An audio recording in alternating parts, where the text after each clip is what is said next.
સુરતમાં વેસુની હોટલમાંથી નીચે પટકાયા બાદ ઇજાગ્રસ્ત અવસ્થામાં મળેલા ડુમસ રોડના સોફ્ટવેર એન્જિનિયર આત્મહત્યા કરી હોવાનું ફોરેન્સિક પીએમ પ્રાથમિક રિપોર્ટમાં જાણવા મળ્યું છે। સોફ્ટવેર એન્જિનિયરના શરીર પરથી મલ્ટિપલ ઇજાના નિશાન મળી આવ્યા, જાતે જ ઇજા કરી હોવાનું અનુમાન હાલ પ્રાથમિક રિપોર્ટ પરથી જાણવા મળ્યું છે। જોકે સોફ્ટવેર એન્જિનિયર મોટો રેમ્બો છોરો ખરીદતો પણ સીસીટીવીમાં કેદ થયો છે। મળતી માહિતી પ્રમાણે સુરતના મગદલા રોડ પર આવેલા વીરભદ્રા હાઇટ્સમાં રહેતા 35 વર્ષીય અક્ષત જિગ્નેશભાઈ શાહની પત્ની, 1.5 વર્ષનો પુત્ર, માતા પિતા અને ભાઈ સહિતના પરિવાર સાથે રહેતો 2 વર્ષ પહેલા જ લગ્ન થયા। પત્ની ડોક્ટર છે। અક્ષય બેંગ્લોર આઈઆઈટીમાં પાસ આઉટ થયેલો છે। અક્ષત બેંગ્લોરની ખાનગી કંપનીમાં સોફ્ટવેર એન્જિનિયર તરીકે છેલ્લા 3 વર્ષથી વર્ક ફ્રોમ હોમથી કામ કરતો સોફ્ટવેર એન્જિનિયર અક્ષત શાહ ગત મંગળવારે બપોરે ઘરેથી ઓફિસના કામ માટે જવાનું કહી નીકળ્યો। આ દરમિયાન સાંજે 5 કલાકના અરસામાં વેસુ વિસ્તારની આગાઉ વીવીઆઈના હોટલમાં ગંભીર ઇજાગ્રસ્ત હાલતમાં મળી આવ્યો। તેના શરીરના ગળા, હાથ અને પગમાં ચાકુના ઘા મારેલા હતા। શંકાસ્પદ આ બનાવ અંગે વેસુ પોલીસને જાણ કરાતા ઘટના સ્થળે દોડી જઈ તપાસ હાથ ધરી છે। પોલીસને એક સુસાઇડ નોટ મળી આવી હતી, જેને કબજે કરી છે। અક્ષત શાહના મૃતદેહનું પોલીસે નવી સિવિલ હોસ્પિટલમાં ફોરેન્સિક પીએમ કરાવ્યું, જેમાં તેના શરીર ઉપર મલ્ટિપલ ઈજા, ચોથા માળેથી પડતું મૂકતા તેના માથા, જાંઘના ભાગે ઈજા થતાં મોત નીપજ્યું। તેણે આપઘાત કર્યો હોવાનું પ્રાથમિક રિપોર્ટમાં જણાયું છે। તે છતાં મૃતકના પરિવાર દ્વારા તેની હત્યા કરવામાં આવી હોવાનો આક્ષેપ કરાતા પોલીસે મોબાઈલ ફોન કબજે કરી કોલ ડિટેલ અને સીસીટીવી કેમેરા ફૂટેજના આધારે વધુ તપાસ શરૂ કરી છે। પોલીસ દ્વારા હાથ ધરવામાં આવેલી તપાસમાં મૃતક અક્ષત બપોરે 1 કલાક અને 27 મિનિટે આગમ વીવીઆઈની એલિગન્ટ હોટલમાં જતો સીસીટીવી ફૂટેજમાં કેદ થયો છે। સાથે જ ચોથા માળેથી નીચે પટકાયો હોવાનું પણ જાણવા મળ્યું છે। પોલીસ તપાસમાં અક્ષતે હોટલની નજીકમાં જ આવેલી એક દુકાન પરથી રેમ્બો છરાની ખરીદી કરી હોવાનું સામે આવ્યું છે। દુકાનમાં 1 કલાક અને 14 મિનિટે રેમ્બો છોરો ખરીદી કરી જતો સીસીટીવીમાં કેદ થયો છે।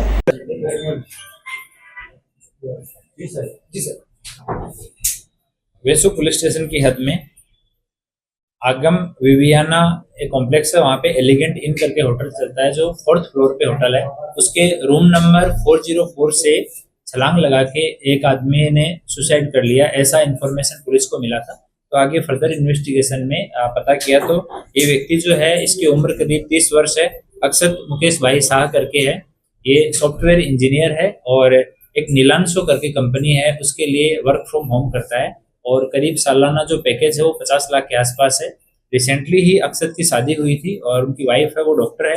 एक बच्चा है उनके 1.5 साल का। और उस दिन जब हमने तपास किया तो करीब 1:30 बजे के आसपास अक्षत जो है वहाँ होटल में एंट्री करता है।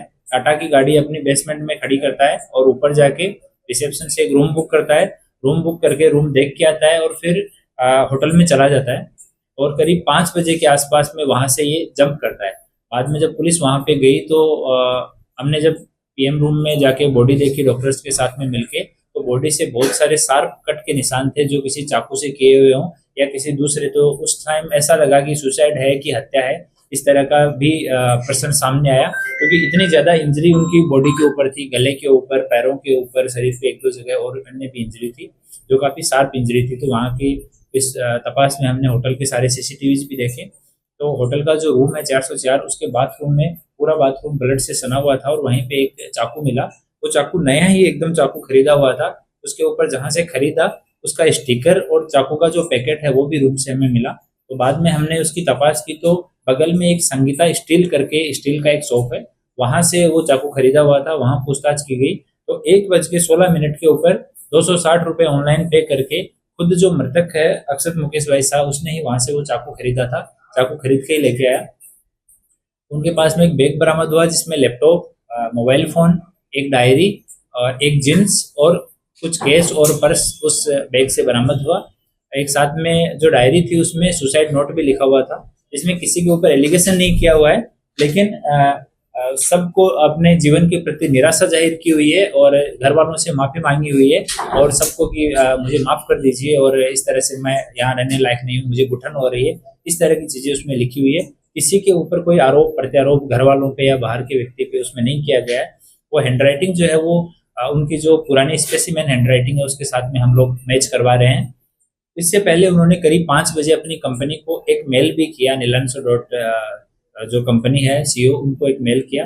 उस मेल में लिखा हुआ था कि कृपया करके मेरी वाइफ, जिनका नाम ये है, मोबाइल नंबर ये है, उनको आप इन्फॉर्म कर दीजिए कि मैं ये होटल के रूम नंबर 404 में हूँ, थैंक्स एंड सॉरी, इतना कह के एक मेल किया हुआ था। तो इमीडिएटली कंपनी वालों ने उनकी धर्मपत्नी को इन्फॉर्म किया। उन्होंने जो होटल का नाम था उसके मोबाइल नंबर सर्च करके होटल वालों से बात की। जब ये बात कर रहे थे उतनी देर में उन्होंने विंडो से जंप लगा दिया और नीचे गिरने से तो वो इंजरी से और जो कट लगे थे शरीर में ब्लड की कमी होने से जो अक्षत है उसकी डेथ हो गई। और उनका जितना लैपटॉप मोबाइल ये सब है वो हमने एफएसएल को भेजा है ताकि उसके अंदर जो भी अगर कुछ डाटा है तो वो डाटा है उसको इन्वेस्टिगेशन के पर्पज के लिए इन्वेस्टिगेशन में रखा जा सके। तो दोनों मोबाइल और लैपटॉप उनको एफएसएल में भेज दिया गया। वहाँ से जितने भी पुरावा मिले, चाकू है, उनके कपड़े मिले हैं, वो सबको भी हम लोग एफएसएल में भेज दिया है। और आगे जितने फैमिली के मेंबर हैं उनके जो कनेक्टेड लोग हैं उनसे भी पूछताछ चल रही है। कंपनी को भी हमने मेल डाल के उनसे भी डिटेल मांग रहे हैं कि पहले भी कोई इस तरह का मेल किया हुआ है क्या। वो सारी चीज़ें हम लोग तपास के काम में शामिल रख रहे हैं और आगे का इन्वेस्टिगेशन अभी चालू है। Bureau report S9 news Surat. અમારી તમામ માહિતીથી અપડેટ રહેવા માટે જોડાયેલા રહો S9 ન્યૂઝ સાથે।